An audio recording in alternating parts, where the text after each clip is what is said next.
Selamat datang di channel Pemuja Malam. Jangan lupa like, share, and subscribe ya. Terima kasih.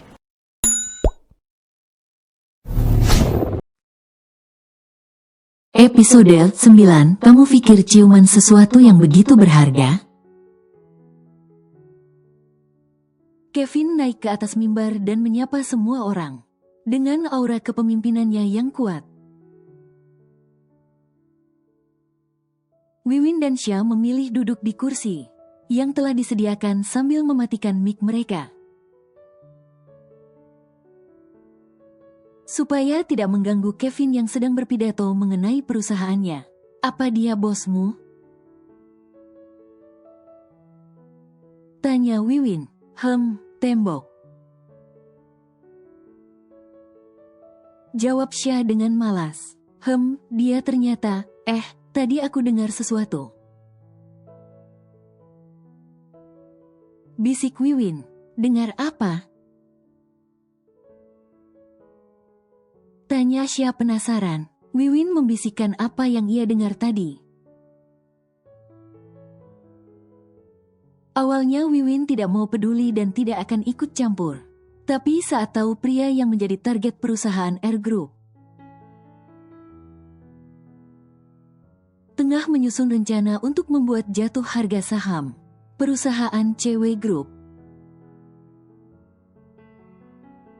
Xia membulatkan matanya mendengar bisikan Wiwin. Apa kamu tahu siapa orangnya? Tanya Xia. Cika, kamu tahu?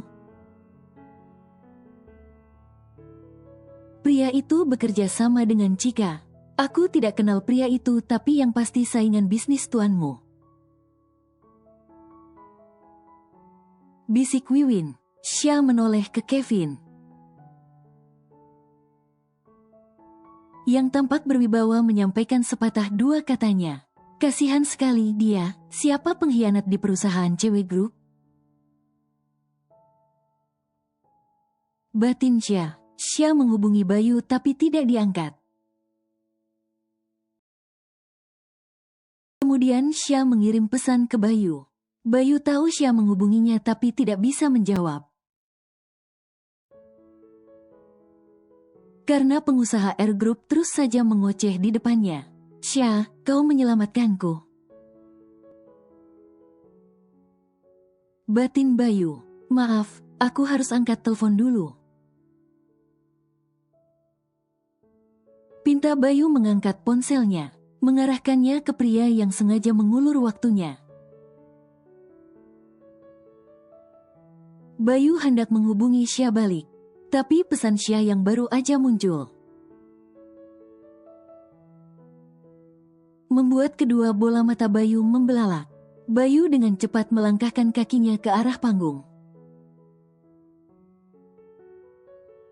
Mata Bayu mengedar mencari Cika yang pernah dipermalukan oleh Kevin. Dengan lari tanpa sepengetahuan Cika lewat asisten culunnya. Tuan, ku mohon cepat akhiri semuanya. Batin Bayu dengan was-was. Bayu melihat ke arah Xia yang melirik ke Kevin seperti memberi kode saja. Bayu mengangguk kecil. Ia menghubungi beberapa bodyguardnya yang ada di luar acara. Orang suruhan Bayu terlambat datang. Sudah ada Cika di belakang panggung. Tuan, kenapa Anda memakai sarung tangan? Tanya salah satu reporter bayaran saingan bisnis Kevin. Aku rasa itu hakku. Apa hubungannya dengan pekerjaanku saat ini? Tugasmu tanya hal tentang usahaku, bukan apapun tentang diriku. Ingat satu hal, aku bukan selebriti yang harus memberitahu apa yang aku suka dan tidak aku sukai. Tutur Kevin dengan senyum miringnya. Reporter itu langsung saja mukanya memerah. Apa Anda reporter sungguhan? Mengapa pertanyaan Anda sangat melenceng? Apa perusahaanmu tahu pertanyaanmu ini akan menjadi olokan mereka? Pertanyaan tidak profesionalmu itu mempengaruhi uang masuk perusahaanmu. Kenapa Anda tidak menjawab saja, Tuan? Tanya temannya yang lain. Kenapa aku harus menjawabnya? Apa kalian pikir kita sangat dekat? Aku rasa kita tidak cukup dekat untuk saling terbuka mengenai sarung tanganku saat ini. Balas Kevin dengan santainya. Cek, kenapa banyak sekali reporter bayaran di sini. Pertanyaan mereka semua tidak berbobot. Apa aku suruh tuan mereka memecatnya ya? Gumam Kevin tentu didengar oleh semua orang, yang langsung panas dingin. Kevin menyuruh Bayu naik dan dengan cepat Bayu naik ke atas panggung. Catat mereka berdua dan laporkan pada atasannya. Untuk membuat mereka training kembali tentang pertanyaan berwibawa sebagai reporter yang sesungguhnya. Jika perlu suruh saja mereka training di bagian selebriti. Sepertinya mereka cocok menjadi detektif pencari jati diri seorang artis. Ujar Kevin dengan serius. Benar apa yang dikatakan orang lain. Kalau Kevin memiliki kepribadian buruk tapi perusahaannya berjaya, karena temperamennya itu yang ditakuti pesaing bisnisnya. Aura dingin menyelimuti aula pesta. Xia menjatuhkan rahangnya.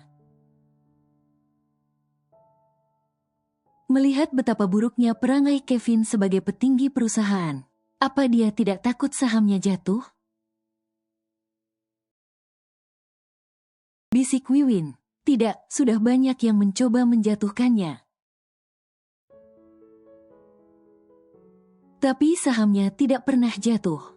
Kalaupun anjlok, dia sangat kaya. Bisa menutupi kerugiannya sendiri tanpa harus menjual sahamnya, bisik Xia. Wiwin berohria sungguh tidak menyangka kalau akan melihat sisi menyeramkan Kevin. Yang sudah diketahui orang banyak, Bayu mengambil kesempatan itu untuk memberitahu ke Kevin apa yang direncanakan pengusaha Air Group padanya. Kevin dengan cepat mengakhiri pidatonya, karena moodnya langsung anjlok saat ini. Tidak ada yang berani menyelah atau sekedar bertanya lagi. Kevin turun dari mimbar dan bersamaan keluarnya Chika, yang dipegang oleh bodyguard Kevin. Beruntung Chika tadi sibuk berdandan di belakang panggung. Hingga Bayu bisa mengulur waktu, pesaing bisnis yang terhormat. Tidak akan menggunakan trik kotor untuk menjatuhkanku. Aku tidak butuh seorang pengecut yang menggunakan perempuan seperti kelemahanku saja. Aku ingatkan kalian semua. Kalau aku tidak suka perempuan yang gemar bermain pria. Sinis Kevin melirik Chika dengan tajam. Wajah Chika serasa tertampar saat ini. Walau tidak secara langsung, tapi hal itu sudah menohoknya. Rencana B, bisik seseorang. Xia melihat gelagat aneh Chika, yang tampak mengangguk ke arah seseorang pastinya.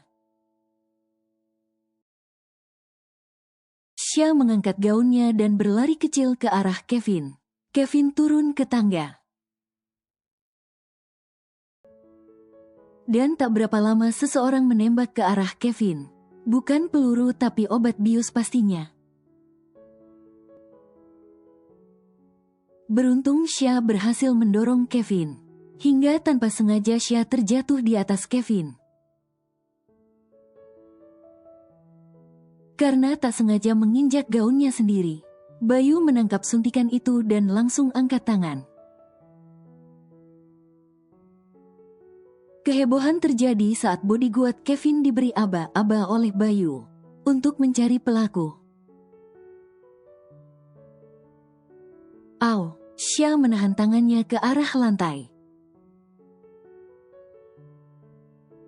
Sedangkan Kevin masih kaget dengan situasinya saat ini.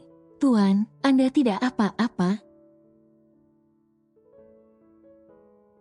tanya Sya dengan rambut panjangnya jatuh ke tubuh Kevin. Aroma rambut Sya menyeruak di hidungnya.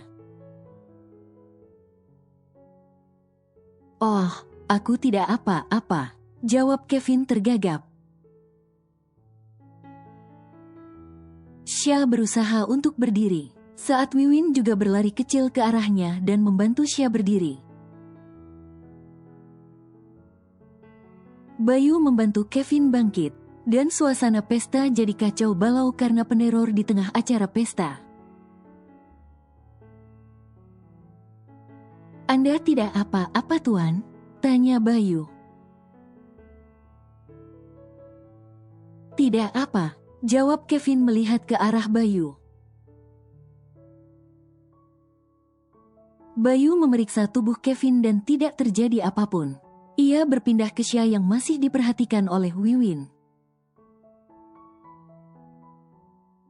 Noman yang sudah mengeraskan rahangnya sejak tadi masih berusaha menahan diri untuk tidak ikut campur.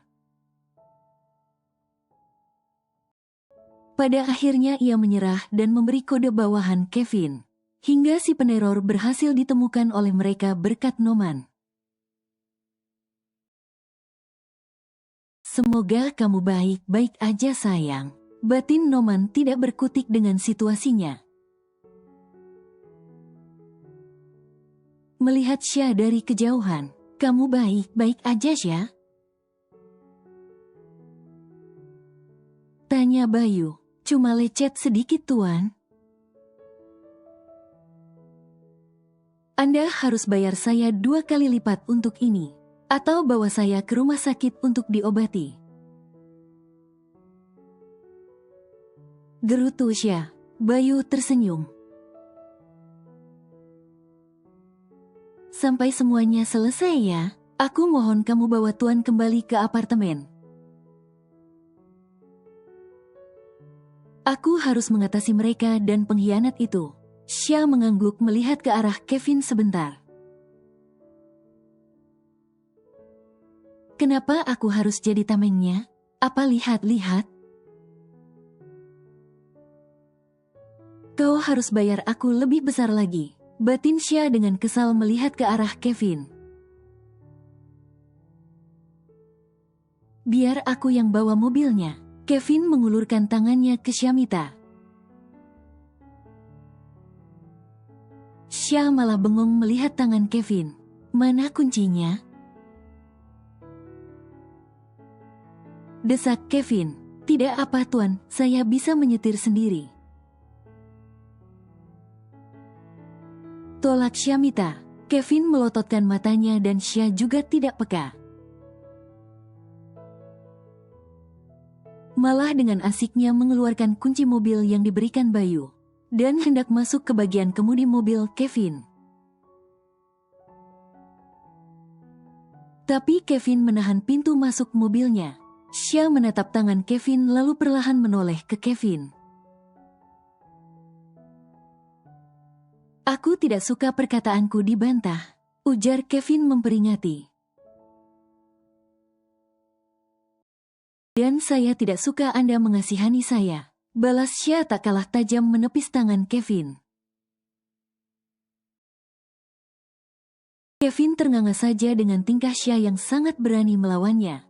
"Aku berusaha bersikap baik dengannya, malah diperlakukan seperti ini." "Ceka." Kevin menggeleng gemas kepalanya pelan. "Kenapa Anda lama sekali, Tuan?" tanya Sya membuka kaca mobilnya. Aku sedang memikirkan apa hukuman yang pantas untukmu, ujar Kevin dengan cueknya. Xia malah mencibir dengan entengnya. Kita kemana, Tuan? Tanya Xia. Rumah sakit. Jawab Kevin. Xia mengangguk-ngangguk. Sambil serius mengikuti pemandu jalan yang diatur oleh Kevin, Xia dipertemukan dengan dokter pribadinya Kevin.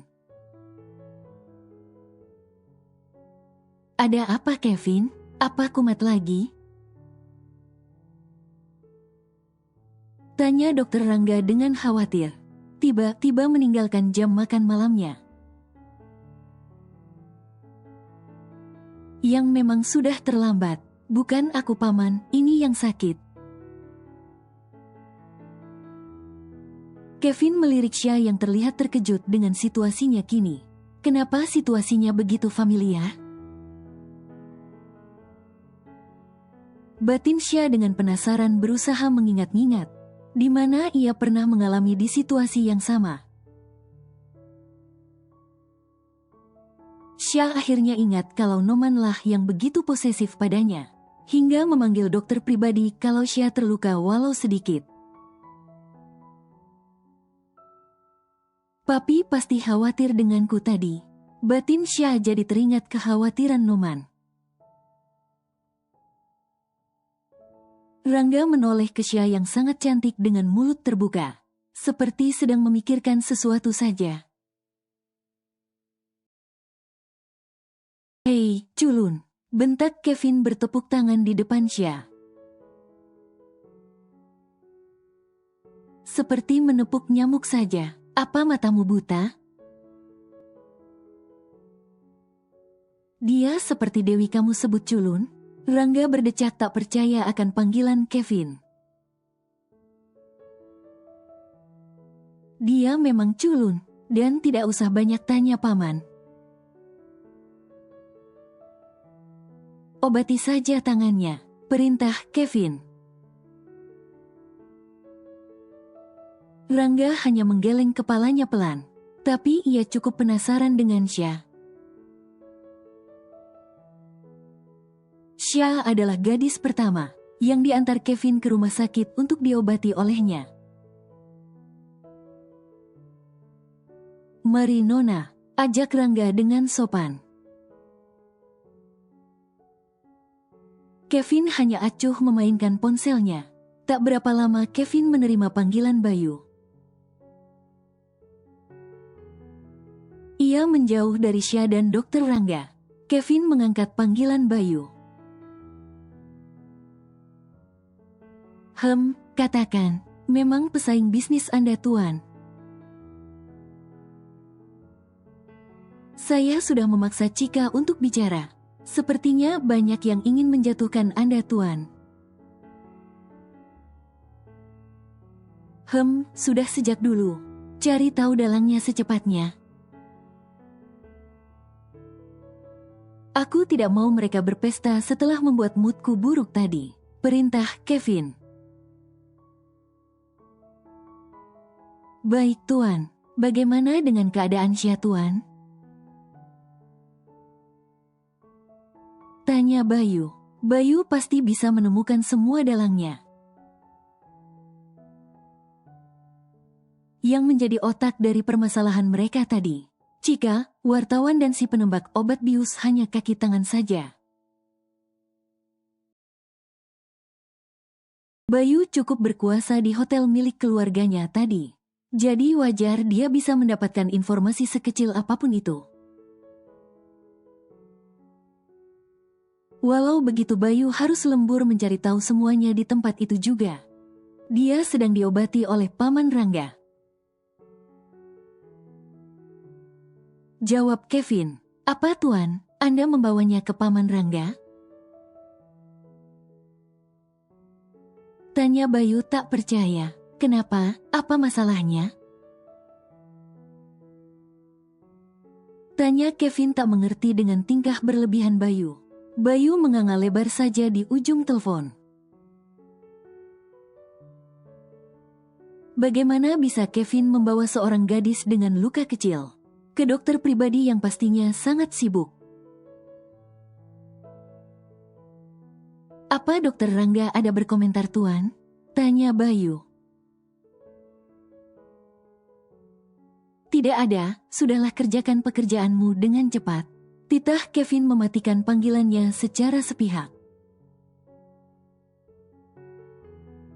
Bayu tentu menyadari ada yang berbeda dengan perlakuan tuannya Krisya. Kevin kembali masuk ke ruangan Rangga. Bagaimana Paman? Tanya Kevin menyambar. Rangga melihat ke arah Syah sebentar lalu ke Kevin juga. Rangga melihat Syah yang tampak serius sedang mengirim pesan. Dengan seseorang setelah diobati. Dan Kevin tampak sedang serius menanyakan keadaan Syah. Rangga tahu Kevin bukan pria yang peduli akan seseorang selain dirinya sendiri. Tapi tak disangka sekarang Rangga melihat sisi Kevin yang berbeda. Syah tidak apa-apa Kevin. Hanya luka sedikit saja diberi salep semua akan baik-baik saja Kevin. Luka Syah tidak seserius itu. Jawab Rangga. Kevin mengangguk mendengarnya. Dia bisa saja menyebutkan pasal karena aku membuatnya terluka. Gerutu Kevin dengan malas ke arah Syah. Pasal, astaga kamu masih menyimpan peraturan aneh. Seperti UUD negara itu Kevin? Tanya Rangga ternganga tak percaya. Mau bagaimana lagi Paman? Aku tidak bisa menyembuhkan fobiaku, ujar Kevin dengan santainya. Rangga hanya bisa menepuk jidatnya. Tak mengerti dengan keadaan pasiennya yang satu itu. Bukankah kamu bilang mau sembuh? Lalu kenapa tidak mau berusaha? Fobiamu itu karena otakmu belum bisa menerima pengkhianatan wanita itu dulu. Makanya tubuhmu belum juga menunjukkan reaksi yang berbeda. Yang fobiamu itu adalah otak dan hatimu. Mereka harus bekerja sama supaya penyakitmu itu sembuh. Kata Rangga menunjuk-nunjuk dada Kevin. Kevin terlihat tidak peduli tubuhnya akan sembuh atau tidak. Kevin pernah berusaha dekat dengan perempuan manapun. Tapi malah berujung petaka bagi Kevin. Aku sudah bilang kalau ada perempuan yang bibirnya masih bersih. Aku pasti bisa bersentuhan dengannya. Tutur Kevin dengan santainya. Ya, itu penawarmu kan? Itu cara otakmu menemukan jawaban. Zaman sekarang gadis mana yang bibirnya masih bersih? Lagian kamu terlalu mempermasalahkannya. Apa kamu pikir ciuman sesuatu yang begitu berharga? Bagaimana jika kamu menikah dengan artis? Sudah pasti ada adegan begituannya. Apa menurutmu hal itu tidak wajar? Ya, itu tidak wajar. Jawab Kevin dengan seriusnya.